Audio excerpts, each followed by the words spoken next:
নমস্কার, রাধে রাধে। কেমন আছেন আপনারা সবাই? আশা করি খুব ভালো আছেন। আর আমিও বেশ ভালো আছি। তো আমি আজকে আবার একটা ছোট্ট গল্প নিয়ে বলবো। আপনাদের যদি গল্পটা ভালো লেগে থাকে তাহলে আপনারা কিন্তু অবশ্যই লাইক করবেন, কমেন্ট করবেন এবং শেয়ার করবেন, কিন্তু ভুলবেন না।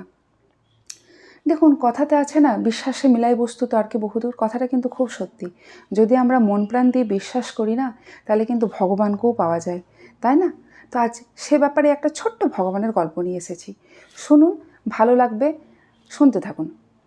গল্পটা হচ্ছে ভগবানের এক ভক্ত চরিত্রের কথা, যার নাম হচ্ছে বামদেব। এবার সেই বামদেবের যিনি নাতি, তাকে নিয়েই গল্পটা। তো শুরু করা যাক।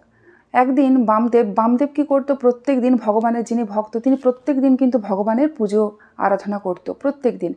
একদিন হঠাৎ কোনো কাজে তাকে কিন্তু বাইরে যেতে হয়।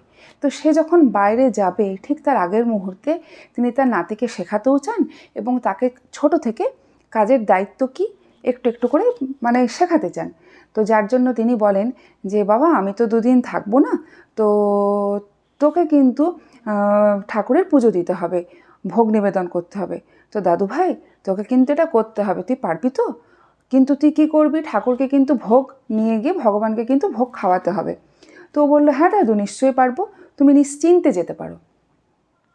এই বলে তিনি নিশ্চিন্ত হয়ে তখন বেরিয়ে পড়লেন। এদিকে হয়েছে কি, এবারে ঠিক তার পরের দিনে সেই বালক যখন, যার নাম হচ্ছে নামদেব, সে স্নান টান করে সে ভগবানের মন্দিরে গেছে, ভগবানকে পুজো দেবে বলে তার মা রান্না বান্না করে দিয়েছে, ভগবানের ভোগ পৌঁছিয়ে দিয়েছে। এবার সে যখন ভোগ নিবেদন করতে বসবে, বাচ্চা তো, বালক, সে তো কিছু জানে না মন্ত্রতন্ত্র, সে শুধু ভগবানকে বলছে, ও ভগবান, তুমি খেয়ে নাও। ও ঠাকুর, আমার দাদু না বলে গেছে তোমাকে খেয়ে নিতে, তুমি খাও না ঠাকুর। ও ঠাকুর, তুমি খাও না ঠাকুর। বাচ্চা তো, সে এমনই আবদার করছে, এত আবদার করছে, এত আবদার করছে, মানে সে ভাবছে যে ভগবান হয়তো তক্ষুনি মূর্তি থেকে তিনি তার সামনে এসে বসে পাত পেড়ে তিনি যেন খাবেন। বালক, সে বাচ্চা, সে তো জানে না, কথা দিয়েছে বালক নারায়ণ, তারা নিষ্পাপ, তাদের মনে সেরকম কোনো ইয়ে নেই, তো সে জানে না। তো সেই বালক তখন ভগবানকে মন প্রাণ দিয়ে রাখছে, ও ভগবান, ও ঠাকুর, এসো না, ও প্রভু, খাও না, তুমি খেয়ে যাও না, খাবারটা খেয়ে যাও না। কিন্তু ভগবান কিন্তু কোনো মতেই তার কথায় কোনো সাড়া দেন না। কিন্তু আস্তে আস্তে আস্তে আস্তে আস্তে আস্তে দীর্ঘ অপেক্ষা করে করে করে করে করে করে সে বালক কাঁদতে শুরু করে। তারপরে সে বলে, ভগবান, তুমি যদি না আসো, আমাকে আমার দাদু কথা দিয়েছে তোমাকে খাওয়াতে, তুমি যদি না খাও তাহলে আমি কি করে খাই? তুমি যদি না খাও তাহলে আমি কি করে খাবো? তুমি এসো। ভগবান তাও আসেন না। সে আস্তে আস্তে আস্তে আস্তে এতটাই ব্যাকুল হয়, সে কাঁদতে শুরু করে, ভগবান আসেন না, আসেন না। তারপর শেষে তার কান্না দেখে ভগবান স্থির থাকতে না পেরে তিনি সেখানে আসতে বাধ্য হন। তারপরে তিনি তার চোখের জল মুছিয়ে দিয়ে তিনি বলেন, নামদেব, কই, তুই আমার জন্য কী এনেছিস দেখি। তারপরে তিনি কিন্তু সত্যি করে পুরোটা পরিষ্কার করে খান। আর সেই বালক কিন্তু দুদিন অনাহারেই ছিল, সে কিন্তু কিচ্ছু খায়নি ভগবানকে না খাইয়ে। ভগবান আর ভক্তের এই কষ্ট দেখে তিনি আর থাকতে পারলেন না, তারও অন্তরে কষ্ট হলো। তিনি সঙ্গে সঙ্গে তার কাছে এসে তিনি সমস্ত ভোগটাই তিনি খেলেন। ব্যাস, তারপরে নামদেবও খুব খুশি, তারপরে সেও নিজে খাবার খেয়ে নেয়। ঠিক তার একদিন পরে তার দাদু যখন ফিরে আসে, তখন তার দাদু ওকে জিজ্ঞাসা করে, ভগবানকে ভোগ টোগ দিয়েছিলিস, খাইয়েছিস? ও বললো, হ্যাঁ দাদু, খাইয়েছি। তো তারপর থেকে যখন তার দাদু পুজো করে, দাদু যখন পুজো করে ভোগের থালা নিয়ে আসে, তখন সে বাচ্চাটি বলে, দাদু, তুমি তো পুরো থালাটা যেমনকার তেমনি নিয়ে এসেছো, এই যে পুরো থালা ভরা, তুমি তো খাওয়াতে পারোনি ভগবানকে, তো কই খাই ভগবান, ঠাকুর কোথায় খেয়েছে? তো তখন তার দাদু একটু মুচকি হাসেন। তো তিনি তখন বলেন, মুচকি একটা হাসি দিয়ে বলেন যে, কেন রে, তুই যখন ভগবানকে ভোগ দিতিস তখন বুঝি ভগবান এসে স্বয়ং খেয়ে যেতেন? তখন সেই ছেলে বলে, হ্যাঁ দাদু, প্রথমে তো ভগবান আসছিলেন না, কিন্তু তারপরে কিন্তু ভগবান এসে খেয়ে গেছেন, আমার কাছে বসে খেয়েছেন, আমি তাকে দেখেছি। তো তখন উনি ভাবেন যে ছোট বাচ্চা তো হয়তো মিথ্যে কথা বলছে, হয়তো সে নিজেই খাবারটা খেয়ে নিয়েছে, দিয়ে সে ভগবানের কথা বলছে। তো তার দাদুর মনে সেটাই হয়। তখন সেই বালকটি বলে যে, না দাদু, তা কিন্তু সত্যি নয়, সত্যি আমি ভগবানকে খাইয়েছি। তো ভগবান বললেন, বেশ, তাহলে দেখাই যাক তোর ভগবান কি করে এসে খায়। তাহলে চল, আজকে আবার ভোগের থালাটা মন্দিরে নিয়ে যাচ্ছি, তুই ভগবানকে ডাকতে দেখি। তো যেই না বলা তখন সেই ছেলেটি মন্দিরের থালা ভগবানের মন্দিরে দেওয়া রয়েছে, সামনে সে আসন পেতে বসেছে।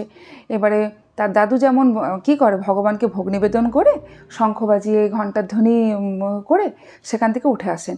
কিন্তু সেই ছেলে কি করে, ভগবানকে আবার ডাকতে থাকে, আকুতি মিনতি করে সে কিন্তু ডাকতে থাকে, ভগবান ও প্রভু এসো না, খাবারটা খেয়ে যাও, ও ঠাকুর এসো না, বা প্রভু তুমি সেদিনে খেলে আর আজকে তুমি আসছো না, তোমাকে এত ডাকছি এত ডাকছি। তো ভগবান তাকে এমনভাবে দেখা দিলেন, সেটা কিন্তু তার দাদু দেখতে পেল না, দেখতে পেল সেই ছোট্ট বালক।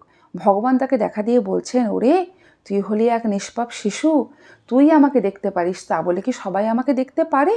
সবাই তো আমাকে দেখতে পারে না, সবারই তো ভাগ্যে আমাকে দেখার সুযোগ হয় না। তো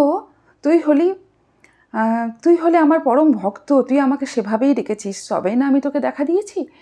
তো বলে যে না, আমি কিছু জানি না, আমার দাদু ভাবছে যে আমি হয়তো ভোগটা খেয়ে নিয়েছি, তোমাকে দেখা দিতেই হবে, তোমাকে দেখা দিতেই হবে, একটিবারের জন্য তোমাকে দেখা দিতেই হবে। এই বলে সেই ছোট্ট বাচ্চাটি নাছোড়বান্দার মতন কিন্তু ভগবানকে খুব জেদ করতে থাকে, না প্রভু তুমি দেখা দিয়ে দাও, না প্রভু তুমি আমার দাদুকে দেখা দাও, নাহলে আমার দাদু বিশ্বাস করবে না। তো তখন সেই মুহূর্তে ভগবান বললেন, বেশ তাহলে আমি আজকে তোর কথা রাখবো। এই বলে ভগবান সত্যি করে সেখানে তিনি সেই ভোগের থালা থেকে খেতে শুরু করেন। তার দাদু তো দেখে অবাক হয়ে যান, তিনি দেখেন আমি কি দেখছি, তিনি আর ভগবানের সেই রূপ, তার রূপ থেকে এক অদ্ভুত জ্যোতি বেরিয়ে আসছে, তিনি সেটি দেখে কিন্তু সেখানে আর থাকতে পারলেন না, তাকাতে পারলেন না, তিনি কিন্তু সেখানে মূর্ছিত হয়ে পড়ে গেলেন, তিনি জ্ঞান হারালেন। যখন তার জ্ঞান ফেরে তখন তিনি তার দাদু ভাইকে, সেই ছোট্ট নাতিকে কাছে ডেকে তিনি বুকে জড়িয়ে ধরেন আর বলেন, বাবারে জানিস দাদু ভাই, আমি আজ এতদিন থেকে এত বছর ধরে পুজো করে করে আজ আমি বয়স্ক হয়ে পড়েছি, আজ আমি বুড়ো হয়ে গেছি, তাও আমার ভাগ্যে কোনো দিন জোটেনি, আমার ভাগ্যে কোনো দিনও হয়নি তাকে দর্শন করার। কিন্তু আজকে তুই কিভাবে ডাকলি, আজকে তোর এত সুন্দর আরাধনা যে আজকে তোর জন্য আজ আমি ভগবানের দেখা পেলাম, তার আমি দর্শন পেলাম, আমার সমস্ত কিছু পাপ খণ্ডন হলো। তো এই ছিল ছোট্ট গল্পটি। তো ইনি হলেন নামদেব, ভগবানের পরম ভক্ত, ভগবান যাকে দর্শন দিয়েছিলেন। তো কথাতেই আছে, বিশ্বাস করলে কিন্তু সব কিছু পাওয়া যায়, বিশ্বাসে মিলাই বস্তু, তর্কে বহুদূর। তো এই ছিল গল্পটি যদি আপনাদের ভালো লেগে থাকে তাহলে আপনারা কিন্তু অবশ্যই লাইক করবেন, শেয়ার করবেন, কমেন্ট করবেন এবং আমাকে অবশ্যই জানাবেন কেমন হয়েছে। ধন্যবাদ। আবার পরের দিন একটা অন্য গল্প নিয়ে চলে আসবো। ধন্যবাদ।